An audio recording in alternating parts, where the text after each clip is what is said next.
चाहे रोजाना भी मिले तो भी अच्छा है। और फिर जिसको जरूरत होती है सत्संग की, जो सत्संग के महत्व को समझता है, वो इस चीज की परवाह नहीं करता कि दिन छुट्टी का है या सप्ताह के बीच का दिन है या उसको कोई नुकसान उससे होने वाला है। नेक काम कोई भी हो, किसी भी नेक काम को करने के लिए लगोगे या उसमें जाओगे तो ये हो नहीं सकता कि कभी आपको नुकसान हो सकता है कि कई बार जो चीज हम अपने स्वार्थ के बस होके लाभ के लिए जो काम करना चाहते हैं वो हमारे हाथ तो नहीं होता, उसमें हमें कभी नुकसान भी हो जाता है, किया जाता है फायदे के लिए, फिर भी हमें उससे हानि होती है कई बार। लेकिन सत्संग तो हमारा काम नहीं है। सत्संग में तो सिर्फ प्रभु का गुणगान, उनकी भक्ति के बारे में चर्चा, मनुष्य को बुराइयों से छुटाना बचाने का रास्ता, सत्मार्ग और सद्गुणों को अपनाने के लिए और प्रभु के सिमरण से इंसान को जो मुख्य लाभ होता है इस जन्म मरण के बंधन से स्वतंत्र कराने के लिए होता है। तो फिर उसमें नुकसान कैसे हो सकता है? इसलिए मैंने कहा कि सत्संग जितने भी इंसान को मिल जाएं, सत्संग की बात कहता हूं मैं। आज सत्संग का प्रारूप बदला हुआ है। इस युग में लोगों ने सत्संग को एक व्यवसाय बना लिया है। अलग अलग तरीकों से उनमें नाटकबाजी होने लग गए हैं। अच्छी बात है, अच्छी बातों को सुनोगे, उनका अध्ययन करोगे, चिंतन करोगे, बार बार उनको सुनोगे तो वो एक हमारे मन में अच्छा करने की हमें आदत डालती है। हर साल हम इस पर्व को मनाते हैं, दिवाली के त्योहार को मनाते हैं, होली के त्योहार को मनाते हैं, दशहरे के त्योहार को मनाते हैं। हर एक के पीछे कथा है, कहानी है, हर एक के पीछे संदेश है, लेकिन उस संदेश से तो वंचित हैं। एक उसको तमाशा मात्र बना के हम उसको देखते हैं। दिवाली को श्री रामचंद्र जी घर आए थे, उस खुशी के लिए घरों में दिए जलाते हैं, खुशियां मनाते हैं, मिठाई बांटते हैं, लेकिन जो उसका असली संदेश है उससे दूर है। होली के दिन इसलिए मनाते हैं कि उस दिन भी धर्म ने अधर्म पर विजय पाई। एक प्रभु भगत को कष्ट देते देते आखिर में उसका अंत करने का ही फैसला कर लिया कि उसको अग्नि में जला के मार दिया जाए, क्योंकि होलिका ने ये कहा था कि लोमस ऋषि से उसको एक चीर प्राप्त था और उस चीर के ओढ़ने से अगर अग्नि में भी बैठ जाए तो अग्नि लगती नहीं थी। लोमस ऋषि का वरदान था। और हिरण्याकुश ने अनेक प्रबंध ऐसे किए थे, ऐसे और भी बहुत से प्रयास किए कि उस प्रहलाद भगत को खत्म कर दिया जाए, मार दिया जाए, क्योंकि वो प्रभु का नाम लेता था, हिरण्याकुश का नहीं लेता था। हिरण्याकुश राम के नाम से चिढ़ता था। क्यों चिढ़ता था? कि वो दो भाई थे, हिरण्याकश्यप और हिरण्याकुश। हिरण्याकश्यप को मार दिया था तो उसी टाइम से वो विष्णु भगवान के खिलाफ हो गया था। तो उसने कहा था कि मैं ऐसा करूंगा कि दुनिया में उसका नाम भी नहीं लेने दूंगा।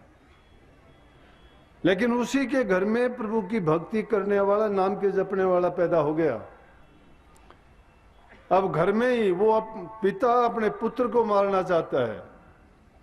पिता दुखी है, अनेक प्रयास करने के बाद भी उसका बाल बांका नहीं कर सका। इसीलिए मैंने कही कि सत्संग हमारा काम नहीं। जिस सत्संग में हम उपस्थित होते हैं उसी का गुणगान करते, उसमें कई बार होती है, कहते हैं जी कभी बारिश ना आ जाए, मापना क्या जाएगा। कई बार कहते हैं कि आंधी तूफान सर्दी गर्मी ऐसा ना हो वैसा ना हो। अरे उसमें डरने की क्या बात है, अगर उसको मंजूर होगा, अच्छा समझता है मालिक, तो वो जरूर होगा अच्छा। अगर वो हमारे लिए सोचता है कि नहीं होना चाहिए तो उसको नहीं होने देगा, हम लाख प्रयास करें। लेकिन हमारी चिंता करना वो व्यर्थ है।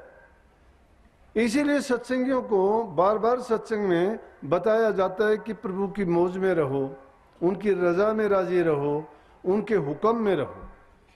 बार बार अपने धार्मिक ग्रंथ गुरु ग्रंथ साहब में आया है कि मौज में रहना सीखो। मौज, मुसलमान फकीरों ने कहा कि उसकी रजा में रहना सीखो। हम कहते हैं कि उनकी मर्यादा का पालन करो। जो प्रभु की तरफ से हमें जैसा भी भला बुरा अच्छा हमारे ऊपर जो गुजरता है उसको एक तोहफा समझ के कबूल करना चाहिए, क्योंकि हम मजबूर हैं, उससे मुकाबला तो नहीं कर सकते ना। और इस बात को समझने का प्रयास करो वैसा क्यों होता है। इंसान तो अपनी तुच्छ बुद्धि के कारण अपना लाभ, अपना स्वार्थ या अपना हित सोचता है, परंतु वो ये नहीं सोचता कि सर्वजन का हित किस चीज में है। सर्वजन का जो हित होता है प्रभु उसको करता है। हम सिर्फ अपने 1, 2, 5, 10 के हित को समझने से और उसके लालच में फंसने से वो हमारे कहने से कुछ नहीं होने वाला। लेकिन मैं बात जो कह रहा था आपको कि उसमें लाख कोशिश की गई फिर भी हिरण्याकुश उसका कुछ नहीं बिगाड़ सका। उसकी बहन ने उसको निराश और हताश देखा तो कहने लगी भाई क्या बात है। कहने लगा कि प्रहलाद को मैं मारना चाहता हूं लेकिन ये किसी तरह भी काबू में नहीं आता। इसीलिए कई ने महापुरुषों ने इस बात को कह दिया कि जाको राखे साइया मार सके ना कोई, बाल न बांका कर सके जो जुग बैरी होए। पूरी सारा जुग, पूरी सृष्टि, पूरी कायनात भी किसी के खिलाफ हो जाए, जिसको वो जिंदा रखना चाहता है उसका बाल भी बांका नहीं कर सकते। और इंसान यही भूल करता है। वो हजारों लाखों करोड़ों हाथों वाला किसी को देना चाहता है, 2 हाथों वाला इंसान छीनना चाहता है तो उसकी मूर्खता है। और लाखों करोड़ों हाथों वाला जब किसी से छीनना चाहता है और हम उसकी मदद करना चाहते हैं तो वो भी मूर्खता है। वो रजा नहीं समझते, हम हुक्म नहीं समझते, हम उसको मौज नहीं समझते। मौज नहीं है वो। मौज तो ये होनी चाहिए कि सही रास्ते पर चलते हुए, सारे मर्यादाओं का पालन करते हुए, सब नियमों को अगर हम ठीक ढंग से मानते हैं और अपनाते हैं, उन पर चलते हैं, कोई किसी अपने स्वार्थ के लिए किसी का बुरा नहीं करते हैं। और फिर भी अगर गलत सलत होता है तो सोचना चाहिए कि जो कुछ होता है वो भी हमारे हित में हो रहा है। कभी भी ये ना सोचो कि ये गलत हुआ। हमेशा जो कुछ होता है ये सोचो कि मालिक ने जो किया वो अच्छा किया। क्योंकि अगर हमने कर्म अगर किया हुआ था तो वो कर्म का भुगतान हो रहा है। अगर हमने नहीं किया है तो भी हमारा उसमें नुकसान नहीं है, हमारी बेहतरी के लिए होता है। कहने लगी कि चिंता ना करो, ये काम तो मैं आसानी से कर दूंगी। बोला कि तू क्या कर देगी जब मैं इतना बड़ा, मैंने इतनी ऐसी शक्तियां अर्जित की हैं, मैंने लाख कोशिश की हैं कि मैंने अपना ही नाम चला दिया, परमात्मा से मैंने दुश्मनी मोल ले ली, और ये एक छोटा सा जो मेरा ही पैदा किया हुआ और वही खत्म नहीं होता, लेकिन वो भी महापुरुषों और महात्माओं के आशीर्वाद से पैदा हुआ था। और वो पैदा भी किस तरह से हुआ था, सामने से साधु आ रहे थे, सुनी सुनाई बात है मेरी, लेकिन कैसे भी हो, लेकिन उस शिक्षा है उसमें। साधु जब आ रहे थे तो उन्होंने सोचा, उन्होंने जो माला हाथ में ले रखी थी और सामने से उसके वो दूत भेजे हुए थे कि देखते थे किसी भी साधु को कि जो माला ले था, प्रभु का नाम लेता था, उसको मार देते थे। तो पिटाई के डर के मारे उन्होंने जो कमंडल ले रखा था, साधुओं ने अपनी माला उसमें डाल दी। अब देख लिया उसने कि इन्होंने सालिग्राम को या माला को इसके अंदर डाल दिया है, डर के मारे। तो उन्होंने भी सोच लिया कि इसको बाहर निकलवाएंगे, वैसे तो अगर कहेंगे तो गलत है। कहने लगे महात्मा जी पानी पिलाओ। अब राजा जब उसको पानी पीने लगा तो उसमें जो डाला गया था शालिग्राम, उसका पानी बन के आ गया, वो उसका जो अंश बना उससे वो प्रहलाद पैदा हुआ था। अब महात्माओं की देन थी, उसका उनका आशीर्वाद था, उसका कौन क्या बिगाड़ सकता था। होलिका कहने लगी चिंता ना करो, लोमस ऋषि ने मुझे खुश होके चीर दिया था, और उसको जब मैं उड़ूंगी अग्नि में बैठ जाऊंगी, अग्नि लगा देना, वो चीर मुझे बचा लेगा, मैं इसको बाहर निकाल दूंगा, अग्नि इसको जला देगी। लेकिन लाख कोशिश की, नहीं जला। वो चीर उल्टा उससे उठा के तेज हवा चली। भगत लोग जितने थे वो सब चिंता में थे कि देखो कितना अनर्थ हो रहा है, प्रभु के भगत को कितना कष्ट और दुख पहले दिया वो तो दिया, लेकिन अब तो बिल्कुल ही हद को पार कर दिया है कि अग्नि में जलाने लगे। इतनी तेज हवा चली, भक्तों का विश्वास उठ गया, कहने लगे प्रभु अगर आज इस भगत को कुछ हुआ तो हमें ना आज से तेरा नाम लेंगे, ना कभी माला फेरेंगे, ना कोई भक्ति करेंगे, ना कोई तप करेंगे, तेरा नाम उठ जाएगा संसार से, किसी का विश्वास नहीं रहेगा कि परमात्मा नाम की कोई चीज है। अगर जुल्म आज हुआ तो हम कभी भी आप पर यकीन नहीं करेंगे। लेकिन वो कैसे हो सकता था, होने वाली चीज जो नहीं थी वो कैसे होती। ऐसा हुआ, तेज हवा चली, चीर होलिका से उठा, प्रहलाद भगत को ढांप दिया, होलिका जल के राख होगी। आज भी उस परिपाटी को हम करते हैं।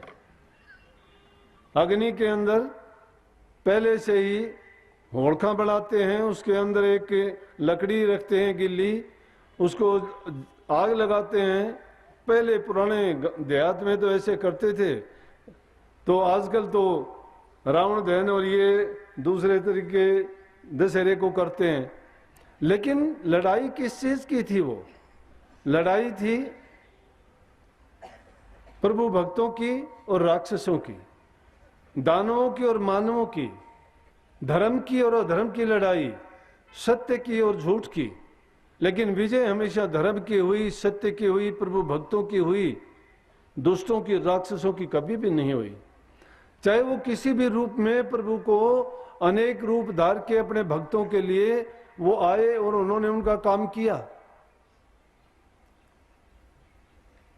तो ये जो धर्म की विजय थी, इसी प्रकार से वो कोई अलग चीज भी नहीं है। मैंने सत्संग में पहले भी ये बताया है। ये हम राक्षसों को किस किस रूप में दिखाते हैं। अलग अलग बच्चे थे, जब देखते थे कि तस्वीरों में किसी के सींग होते थे, किसी के दांत होते थे, राक्षसों का रूप दिखाते थे। वो किसी के बड़े बड़े नख होते थे, किसी के उनकी डरावनी शक्ल बनाते थे कि ये राक्षस है। राक्षस ये किस चीज के द्योतक थे? ये इस चीज के सूचक थे कि बड़े नख, बड़े बड़े दांत, वो उनके जुल्म करने के जो तरीके और उनके औजार थे।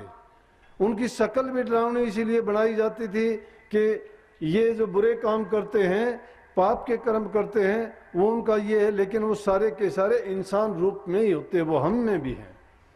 जो बुरे काम करता है, राक्षसों जैसे काम करता है, अधर्म के काम करता है, पाप के कर्म करता है, किसी के साथ धोखा, छल, कपट, बेईमानी करता है, किसी का पेट काटता है, किसी के साथ कैसा व्यवहार करता है, ये राक्षसों के, दैत्यों के काम हैं। ये देवताओं के काम नहीं है।